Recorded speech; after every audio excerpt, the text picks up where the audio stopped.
महाराष्ट्रात अशी अनेक मंदिरं आहेत जी केवळ श्रद्धेची केंद्र नाहीत, तर अनेक पिढ्यांच्या इतिहासाची साक्षीही देतात. त्यापैकीच एक म्हणजे रत्नागिरी जिल्ह्यातील पाली गावात वसलेलं श्री लक्ष्मी पल्लीनाथ मंदिर.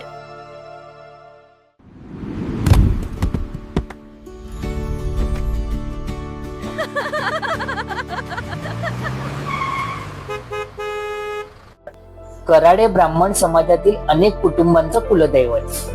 झाशीच्या राणी लक्ष्मीबाईंचं माहेर आणि सासरचं घराण्याचंही कुलदैवत आणि शेकडो वर्षांची परंपरा जपणारं हे देवस्थान 27 मार्च 2026 रात्री सुमारे 9:15 वाजता आम्ही मुंबई सेंट्रलहून रत्नागिरीकडे जाणाऱ्या लाल परीने प्रवास सुरू केला.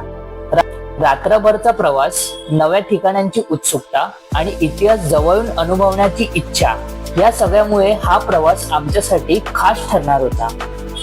मंदिराच्या एंट्री पॉइंट पासून आत जाताच भाविकांची तयारी, वातावरणात घुमणारे मंत्र आणि पारंपरिक वास्तुकलेची झलक मन वेधून घेते. आणि याच ठिकाणापासून सुरू होतं श्री लक्ष्मी पल्लीनाथ मंदिराचा खरा इतिहास.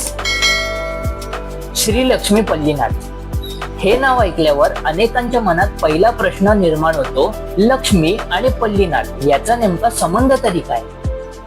नावात लक्ष्मी असल्यामुळे प्रायमरीली भगवान विष्णूंची आठवण होणं स्वाभाविक आहे. मात्र या मंदिरातील पल्लीनाथ हे भगवान शंकरांचं एक विशेष रूप मानलं जातं. या देवस्थानात लक्ष्मी हा शब्द वेल्थ सिम्बॉलिझम म्हणून वापरलेला नाही. स्थानिक परंपरेनुसार तो शक्ती परंपरेतील योगिनी तत्वाशी जोडला जातो. त्यामुळे इथे शैव आणि शाक्त या दोन्ही परंपरांचा सुंदर कॉम्बिनेशन पाहायला मिळतो. या मंदिराचं आणखीन एक वैशिष्ट्य म्हणजे येथे साऊथ फेसिंग मूर्ती आहे. भारतीय मंदिर आर्किटेक्चर प्रमाणे अशा प्रकारची रचना तुलनेने कमी पाहायला मिळते. स्थानिक श्रद्धेनुसार या दिशेला विशेष आध्यात्मिक महत्व आहे. श्री लक्ष्मी पल्लीनाथ हे कराडे ब्राह्मण समाजातील अनेक कुटुंबांचं कुलदैवत आहे. तांबे, नेवाळकर, आटले, चांदोरकर यांच्यासारख्या अनेक घराण्यांची श्रद्धा आजही या देवस्थानाशी जोडलेली आहे. मित्रांनो, या व्हिडिओमध्ये आम्ही श्री लक्ष्मी पल्लीनाथ मंदिराबद्दल काही महत्त्वाची माहिती तुमच्यापर्यंत पोहोचवण्याचा प्रयत्न केला. पण या मंदिरात इतिहास, परंपरा आणि अनेक रंजक गोष्टी आम्हाला मंदिराच्या ट्रस्टींनी सांगितल्या आहेत. त्याचा फुल इंटरव्ह्यू व्हिडिओ लवकरच फिरस्ती फॅमिलीवर रिलीज होणार आहे. त्यामुळे तुम्ही चॅनलला सबस्क्राईब करा, बेल आयकॉन ऑन करा आणि हा व्हिडिओ आवडला असेल तर लाईक, शेअर आणि सबस्क्राईब करायला विसरू नका. मंदिरात धार्मिक विधीची तयारी सुरू होती. पारंपरिक पद्धतीने सजवलेलं मंदिर, मंत्रोच्चाराचा निनाद आणि भक्तांनी भरलेला परिसर प्रत्येक क्षण श्रद्धेची अनुभूती देत होता. धार्मिक महत्व इतकंच या मंदिराचं आर्किटेक्चर लक्ष वेधून घेतं.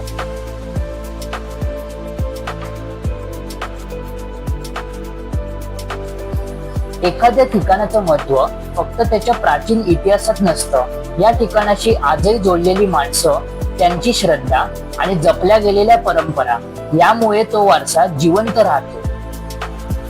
पण मित्रांनो, या प्रवासाचा शेवट अजूनही बाकी होता. कारण या शहराने भारताला असा एक महान विचारवंत दिला, ज्यांच्या विचाराने स्वातंत्र्य लढ्याला नवी दिशा मिळाली.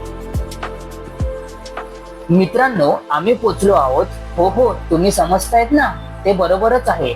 दुसरं तिसरं कोणी नसून स्वातंत्र्य लढ्यातील महान सेनानी श्री बाळ गंगाधर टिळक यांच्या जन्मस्थानी. तर मित्रांनो, 23 जुलै 1856 रोजी याच रत्नागिरी शहरात केशव गंगाधर टिळक यांचा जन्म झाला. पुढे संपूर्ण देश त्यांना लोकमान्य टिळक म्हणून ओळखू लागला. शिक्षण, पत्रकारिता, सामाजिक जागृती आणि स्वराज्याचा विचार जनतेपर्यंत पोहोचवण्यात त्यांनी मोलाचं योगदान दिलं. आज हे जन्मस्थान स्मारकाच्या रूपात जतन करण्यात आले आहे. केवळ एका महान व्यक्तीच्या जन्मस्थळाला भेट दिल्याची भावना निर्माण होत नाही, तर त्या काळाच्या इतिहासाशी एक वेगळं नातं जोडल्यासारखं वाटतं. या एका प्रवासात आम्ही 2 वेगळे वारसे अनुभवले.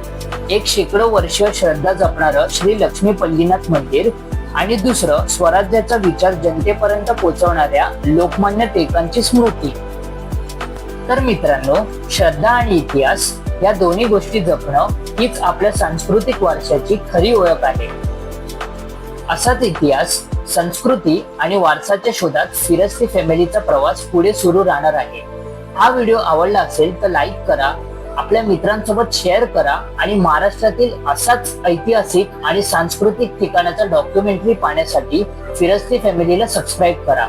तर मित्रांनो, पुन्हा भेटूया एका नवीन इतिहासाच्या आणि नवीन प्रवासाच्या शोधात. तोपर्यंत नमस्कार.